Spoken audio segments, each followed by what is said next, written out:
अस्सलाम वालेकुम फ्रेंड्स, आप देख रहे हैं अलमक्का टेक एंड बिजनेस हब और मैं हूं उस्मान हुसैन। तो दोस्तों फाइनली बीटीसी ने परमानेंटली 60,800 जैसी स्ट्रॉन्ग रेजिस्टेंस को यहां पर रिजेक्ट कर दिया है और तकरीबन 48 घंटे होने को हैं। बीटीसी अब हमें अंडर द 60,000 मूव होता हुआ दिखाई दे रहा है। इस पे हम तज्जियातन आगे चल कर के बात करेंगे। यकीनन आपको इंतज़ार होगा इसकी नेक्स्ट मूव का। नेक्स्ट मूव दोस्तों यहाँ पे कौन सी कैंडल को बर्थ दे रही है ये तो हम उसके कैंडल चार्ट पे ही जाकर के डिस्कस करेंगे, लेकिन उससे पहले यूएस और ईरान के निगोशिएटर का यहाँ पर क्या कहना है और अब तक जो स्टेटमेंट हमने देखी सुनी यानी कि पिछले 48 घंटों में उन्हें ईरान ने किस तरह यहाँ पे डिस्क्राइब किया है ये जानना बड़ा ज़रूरी होगा, इसलिए कि जियोपॉलिटिक्स एक मरतबा फिर से तलही इख्तियार कर रही है, ख़ास करके गल्फ़ में। और गल्फ़ की सूरत हाल क्योंकि यहाँ पर मोस्टली सप्लाई शॉक पैदा करती है और सप्लाई शॉक का जो ख़तरा है वो एकदम से ऑयल प्राइसेस को यहाँ पे मूव होने पे मजबूर कर देता है। क्या किया जाए, यही मार्केट के सेंटिमेंट्स हैं। लेकिन इस दरमियान हमने देखना है दोस्तों कि हमारे लिए आज से जो यूएस इकोनॉमी के डाटा आने शुरू होने लगे हैं वो मार्केटों को कौन सा रुख देंगे, और इसमें एक भी चीज़ जो कि है मिस नहीं की जा सकती। लिहाजा आगे बढ़ने से पहले मेरी आपसे रिक्वेस्ट है वीडियो को लाइक कर दीजिएगा और चैनल को सब्सक्राइब, ताकि आने वाले दिनों में आपसे हमारी किसी भी अहम और तजारती सेक्टर से जुड़ी किसी भी वीडियो का जो नोटिफिकेशन है वो आपसे मिस ना हो सके। आगाज़ कर लेते हैं दोस्तों सबसे पहले कि ये जो हमने जुमे से लेकर पीर वाले दिन तक की जो आपसी छेड़छाड़ देखी उसका आखिरी यहाँ पे जो आप क्लाइमेक्स कहेंगे वो क्या हुआ। देखें गाइस, यूएस की तरफ से ये कहा गया कि सारी चीज़ें पॉज कर दी गई हैं और अब हम अगली मीटिंग के लिए तैयार हैं, लेकिन ईरान ने इसे डिनाई कर दिया। जैसे ही इन्होंने डिनाई किया तो अब सारी दुनिया जो है इस सोच में आपको पड़ी हुई दिखाई दे रही है कि अगर डिनाई कर दिया गया है तो फिर व्हाट नेक्स्ट, और व्हाट नेक्स्ट को लेके अभी तक तो दोस्तों कोई बात सामने नहीं आई। एक तजिया और एक सर्वे बता रहा है कि जिस तरह यहाँ पर यूएस की इकोनॉमी के अंदर उतार चढ़ाव की बजाय सिर्फ यहाँ पर हम महंगाई ही देखते चले जा रहे हैं, ये आने वाले दिनों में उनके लिए मज़ीद मसाइल पैदा कर सकता है।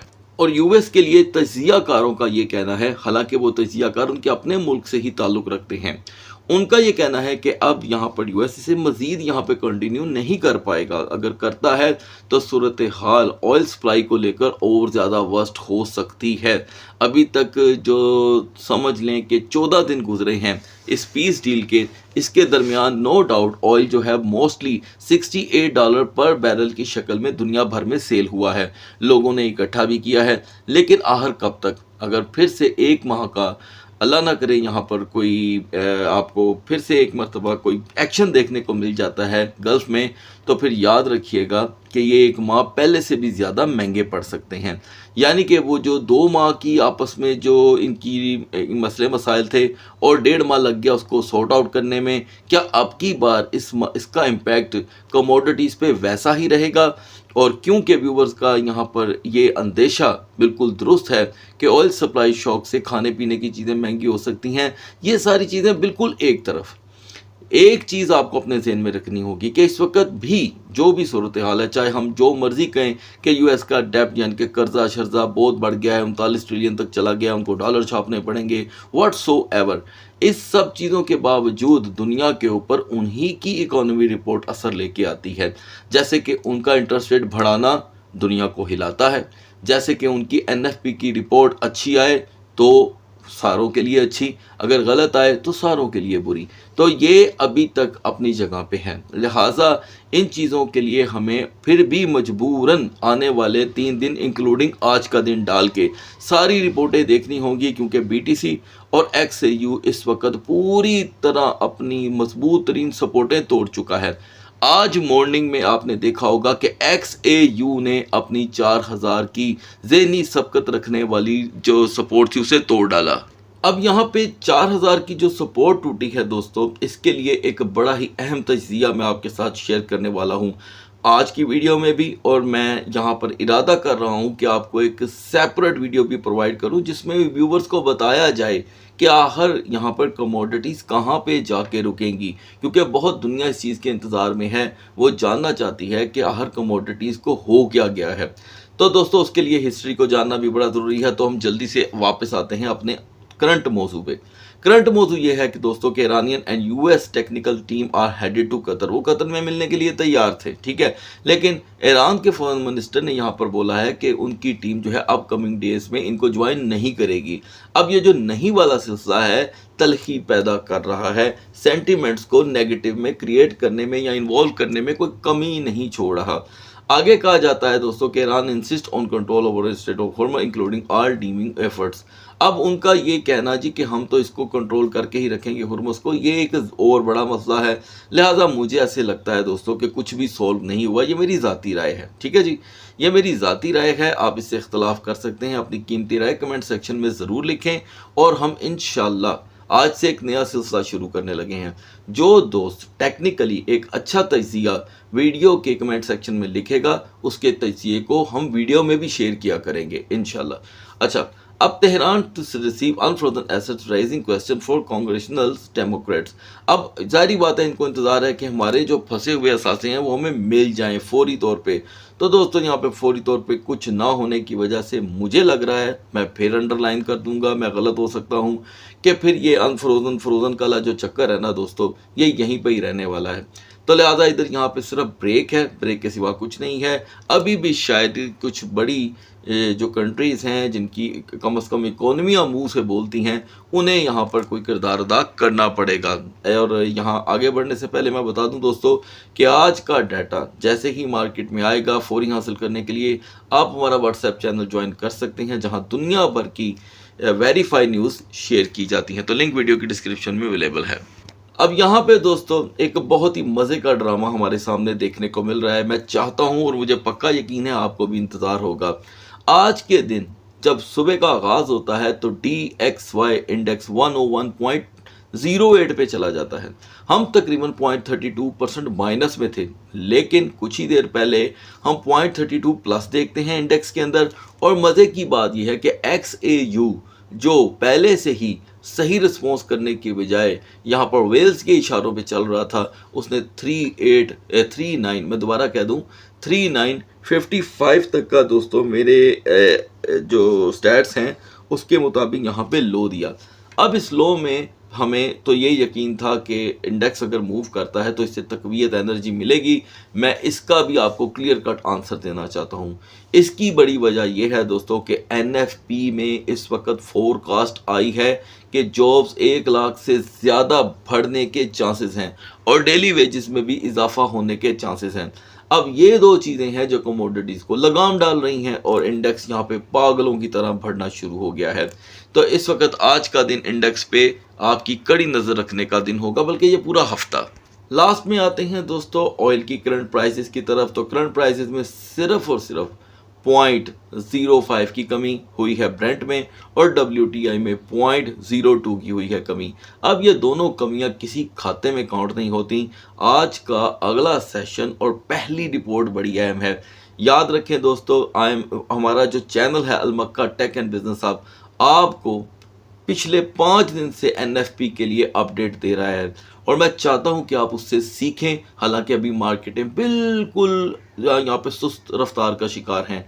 यही टाइम होता है सबक और लेसन हासिल करने का। 2 जुलाई का दिन एक बड़ा दिन कंसीडर किया जा रहा है क्योंकि 3 जुलाई को और 5 जुलाई को जो डाटा थे उनको पहले शेयर कर दिया जाएगा, इसलिए कि US में यहाँ पर कोई छुट्टियाँ भी हैं और इंडिपेंडेंट डे का भी कोई यहाँ पर कोई फंक्शन वगैरह डिस्कस किया जा रहा है। लिहाजा दोस्तों ये चीज़ें आज का दिन आखिरी कंसीडर किया जाएगा। बड़ी तब्दीली आज शाम 7:30 बजे के बाद मार्केटों में देखी जा सकती है और मार्केटों में वेल्स की एंट्री भी यहाँ पर तवक्को की जाएगी क्योंकि सपोर्टें बड़ी बड़ी टूट रही हैं।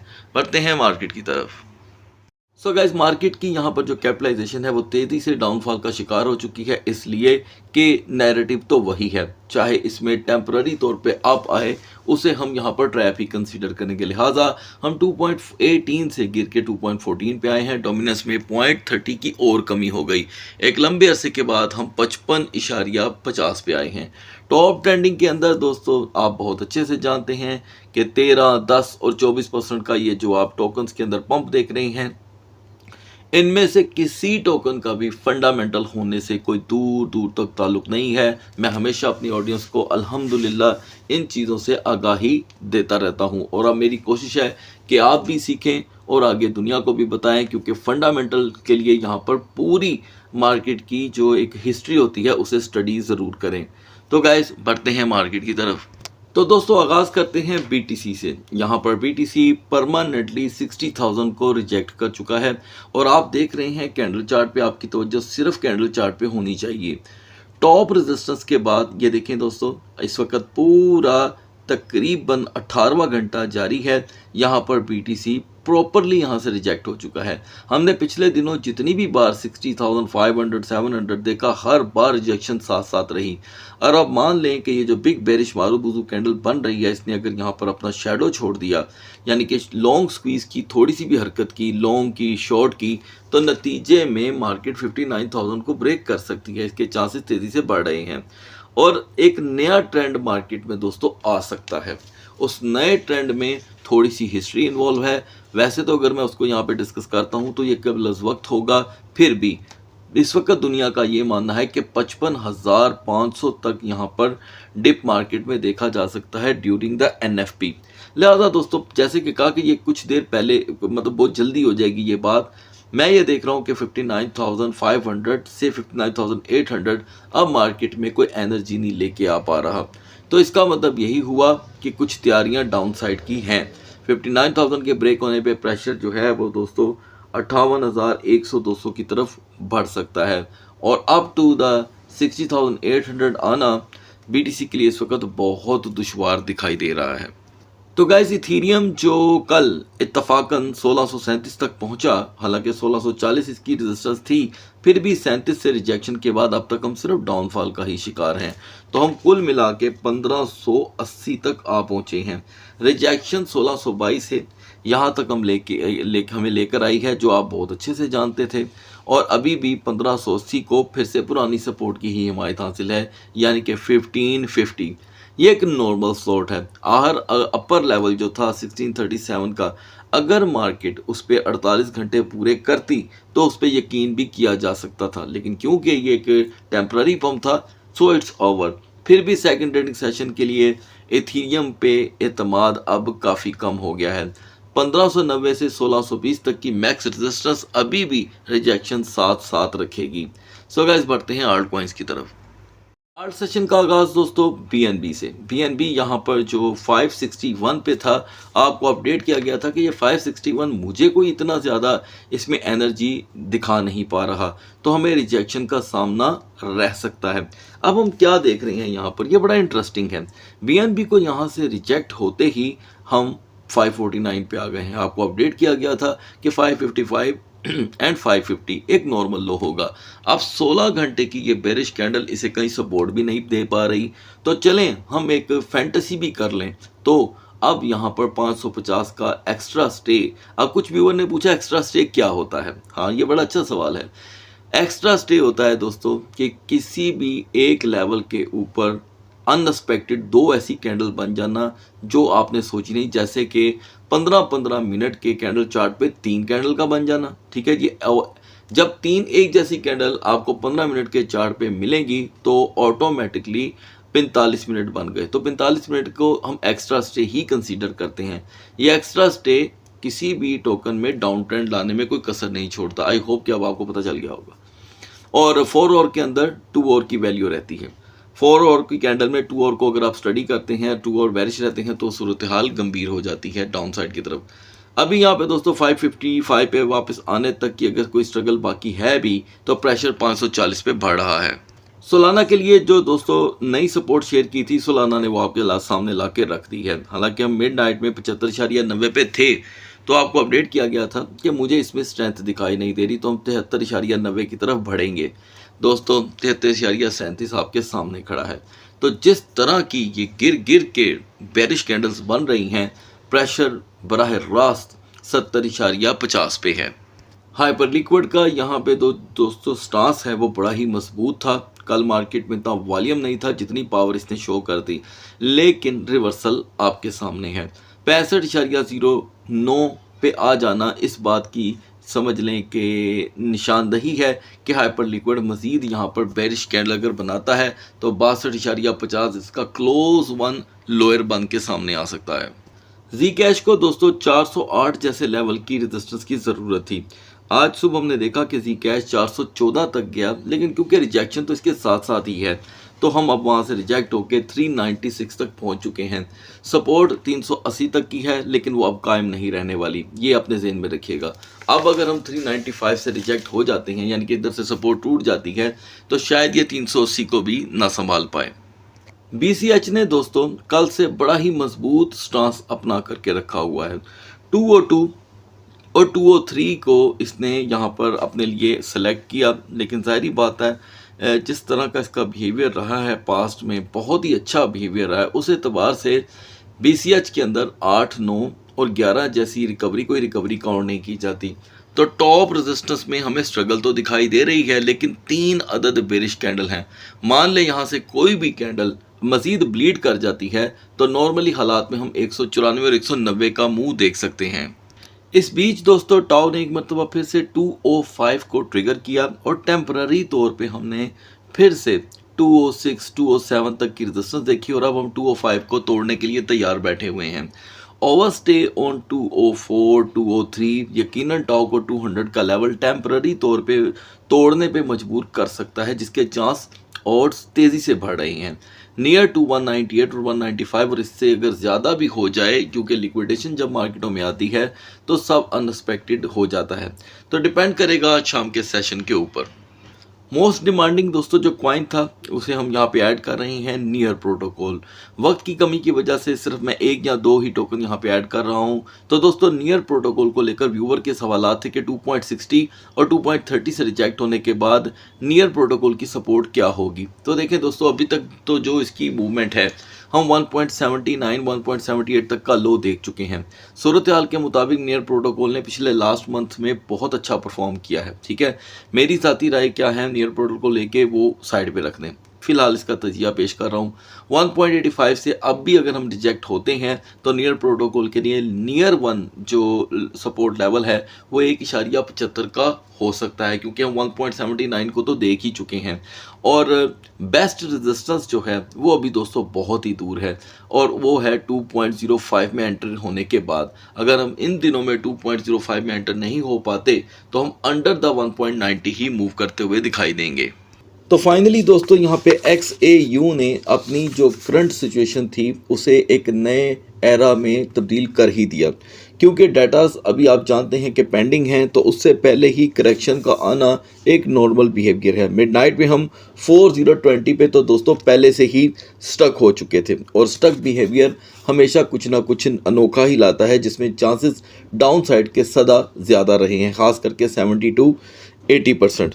और अभी हम देख रहे हैं दोस्तों कि 4020 ने जब अपने आप को ब्रेक किया, इसके बारे में आपको मिडनाइट में अपडेट किया गया था कि 4000 जैसा ज़हनी सबकत रखने वाला लेवल जब भी ब्रेक होगा बुरी तरह होगा। नतीजातन हमने 3950 का लो देखा, हम 3950 से बाउंस लेकर 4043 का हाई देख चुके हैं, लेकिन ये प्राइस हैं दोस्तों करंट। हम फिर से 4017 पे ऑन खड़े हैं और आप देख रहे हैं कि इंडेक्स का बिहेवियर स्ट्रॉन्ग होता चला जा रहा है। अब ज़ाहिरी बात है पिछली कैंडल बुलिश थी तो अगली भी यहाँ पर सपोर्ट वाइज बुलिश ही है। मैं समझता हूँ कि जब तक XAU आज के दिन 4055 से लेके 4075 तक अपनी एक ख़ास स्ट्रॉन्ग रेजिस्टेंस नहीं बनाता, बहुत ज़्यादा चांसेस हैं कि हम फिर से 4005 का लो देखें और उसके बाद 4000 के ब्रेक होने के बाद सो ओपन प्रेशर 3950 और 3980 पे देखा है और देखा जाएगा। सो गाइज आप इसे रीवेरीफाई ज़रूर कर लीजिएगा। अगली वीडियो तक अल्लाह हाफिज़।